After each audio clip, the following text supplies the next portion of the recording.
Saudara, topik firman Tuhan pada pagi hari yang indah ini yaitu pembaharuan hati. Hati yang berubah menjadi baru. Tuhan menghendaki hati kita ini berubah. Dalam mengikut Tuhan, kita tidak boleh terus-menerus memakai hati yang lama. Hati kita harus berubah menjadi hati yang baru. Tetapi banyak anak-anak Tuhan kurang memperhatikan perubahan hatinya. Pada akhir-akhir tahun ini, saudaraku, marilah kita memperhatikan hati kita. Sudahkah hati kita ini berubah? Bertambah-tambah mengasihi, bertambah-tambah memperdulikan orang lain.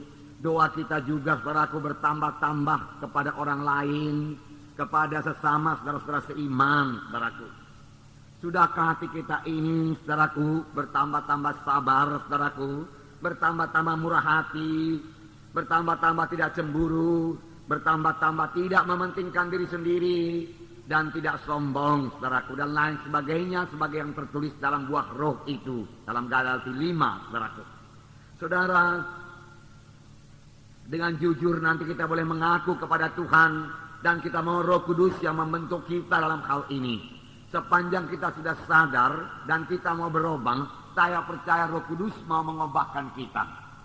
Tetapi banyak anak-anak Tuhan, saudaraku, hanya mengejar karunia-karunia Roh Kudus. Sebab karunia-karunia Roh Kudus itu luar biasa. Karunia-karunia Roh Kudus itu, saudaraku, yang bisa membuat pelayanan kita terkenal, saudaraku. Dan orang mengenal kita sebagai hamba Tuhan, orang yang dipakai Tuhan, dan sebagainya, saudaraku. Jadi banyak anak-anak Tuhan berdoa buat karunia-karunia Roh Kudus, tetapi kurang berdoa buat hati Yesus. Kurang berdoa buat karakter-karakter Yesus supaya jadi dalam hidupnya. Firman Tuhan berkata dalam 1 Korintus 14 ayat 1, saya membacakan kepada saudara. 1 Korintus 14 ayat 1. Di sini dikatakan, saya membaca, kejarlah kasih itu dan usahakanlah dirimu memperoleh karunia-karunia roh, terutama karunia untuk bernubuat. Kejarlah kasih itu. Usahakanlah dirimu beroleh kasih itu lebih dahulu. Kemudian usahakan lagi dirimu beroleh karunia-karunia roh, terutama karunia untuk bernubuat. Jadi yang pertama, saudaraku, yaitu mengejar kasih. Kasih yaitu soal hati. Karunia-karunia roh itu soal kuasa. Kasih itu, saudaraku, soal hati. Hati yang mengasihi, hati yang tergerak oleh belas kasihan. Kejarlah itu, Tuhan berkata. Itulah dia hati Yesus.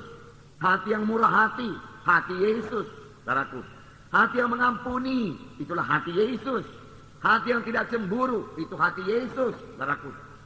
Kejarlah itu, Tuhan berkata. Tidak cukup kamu hanya mengejar karunia-karunia roh saja. Berdoa buat karunia-karunia roh. Urapi saya, Tuhan. Pakai saya luar biasa, Tuhan. Teguhkan pelayanan saya dengan kuasa dan tanda ajaib, Tuhan. Oh, banyak sekali doa anak-anak Tuhan demikian. Tetapi rupanya firman Tuhan berkata, itu semua memang tidak salah. Tetapi firman Tuhan berkata, kejar lebih dahulu kasih itu. Sesudah itu, mintalah kuasa itu. Mintalah karunia-karunia rohani. Tidak ada salahnya, Tuhan berkata. Tetapi kamu juga harus memiliki buah-buah roh. Harus memiliki buah roh. Harus memiliki kasih. Kasih dalam hati kita. Saudaraku, sudah kita jatuh kepada dosa hati kita sebenarnya. Mengasihi diri sendiri. Tanya lagi mengasihi Tuhan dan mengasihi sama manusia. Sebagaimana yang dimaksudkan Tuhan. Tetapi kita sudah banyak mengasihi diri kita sendiri. Oleh sebab itu kita perlu berdoa. Supaya Tuhan mengubahkan hati kita lebih dahulu. Menjadi hati yang baru. Menjadi hati yang mengasihi. Hati yang suka menolong. Hati yang suka kebaikan orang lain. Hati yang tergerak oleh belas kasihan. Melihat jiwa-jiwa berdosa atau jiwa-jiwa keberatan. Bagaimana Tuhan melihat seorang yang sakit kusta. Yang berdoa kepadanya. Tuhan, jika engkau mau, engkau sanggup menyembuhkan aku. Firman Tuhan mengatakan bahwasanya pertama-tama hati Yesus tergerak oleh belas kasihan. Lalu dia mengulurkan tangannya dan menyembuhkan orang tersebut. Dalam perumpamaan orang Samaria, ada seorang yang turun dari Yerusalem ke Jericho. Dia dirampas oleh penyamun-penyamun, memukulnya, meninggalkannya hampir mati. Lalu lewatlah seorang imam, dia melihatnya. Hatinya tidak tergerak oleh belas kasihan. Dia punya kedudukan dalam gereja. Dia dihormati dalam gereja, saudaraku. Dia orang yang beragama, saudaraku. Tetapi hatinya tidak tergerak oleh belas kasihan. Tidak tergerak untuk menolong. Dia melihat, dia melewatinya saja, saudaraku. Kemudian datang lagi seorang Lewi. Yang juga orang beragama. Terkenal, saudaraku, memegang hukum Taurat, saudara. Tetapi hatinya masih hati yang lama. Dia lihat orang yang dirampas itu. Kemudian dia lewati, dia berjalan lalu, saudaraku. Saudara, kemudian lewatlah seorang Samaria yang kelihatannya tidak sebagai orang yang beragama. Akan orang mengatakan itu orang kafir. Tetapi dia memiliki hati yang baru, hati yang mengasihi. Ketika dia lihat orang yang dirampas itu, hatinya tergerak oleh belas kasihan. Hatinya tergerak oleh belas kasihan. Dan tidak sampai di situ saja. Hati yang tergerak oleh belas kasihan ini diteruskannya kepada tindakan. Tindakan kasih, perbuatan kasih. Dia datang kepada orang tersebut.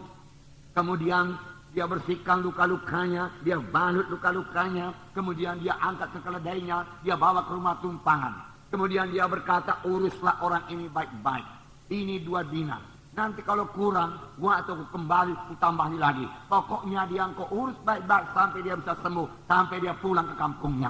Bahkan dia tidak mengharap balasan apa-apa. Saudaraku, itulah dia hati Yesus. Saudaraku, itulah dia karakter Yesus. Saudaraku, itu yang perlu kita miliki. Saudara, memang kita perlu kuasa. Perlu. Tanpa kuasa juga tidak bisa melayani. Saudaraku, tetapi lebih penting hati ini. Hati yang berubah. Hati yang mengasihi. Dan Tuhan mau memberikan. Sepanjang kita sudah menyadari diri kita butuh hati yang baru. Butuh hati yang mengasihi. Sepanjang kita sudah menyadari kasih kita begitu miskin. Kita bisa berseru kepada Tuhan. Tolong aku Tuhan. Barui hatiku Tuhan. Penuhi hatiku dengan kasih Tuhan. Saudaraku, dari genapkanlah 1 Korintus 14 ini. Kejarlah kasih lebih dahulu. Kemudian usahakanlah dirimu beroleh karunia-karunia rohani. Bukan kebalikannya. Karunia-karunia rohani dulu Tuhan. Aku mau puasa Tuhan. Pakai aku Tuhan. Luar biasa Tuhan urapanmu atasku Tuhan. Oh haleluya Tuhan. Pelayanku penuh dengan tanda jaib, tanda mujizat. Yang membawa jiwa-jiwa kepada pertobatan. Kalaupun itu terjadi saudaraku. Sesudah jiwa-jiwa itu bertobat. Saudara tidakkah sanggup juga melayaninya? Kenapa, saudaraku? Karena kasih Tuhan masih sangat miskin dalam hati kita, saudaraku. Saudara, jadi jangan terbalik, saudaraku. Kejar kasih lebih dahulu, baru karunia-karunia roh, baru kuasa, baru urapan, saudaraku. Nah, saudaraku yang kasih dalam nama Yesus, jangan abaikan hati ini. Mohon kuasa, kuasa, kuasa. Tapi dalam hati masih penuh dengan kemarahan. Mohon kuasa urapan Tuhan. Tapi dalam hati saudaraku penuh dengan kesombongan.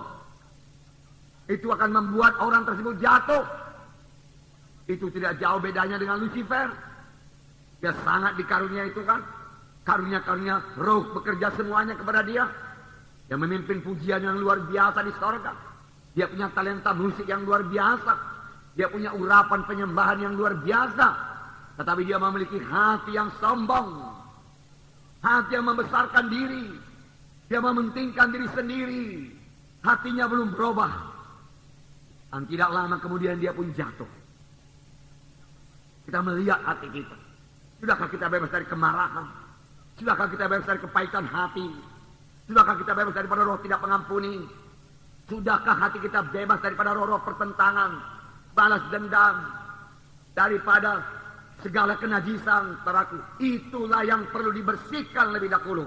Dan seturut dengan firman Tuhan minggu yang lalu, kalau kita membersihkan dari dalam pinggan itu, maka bahagian luar pinggan itu juga akan bersih.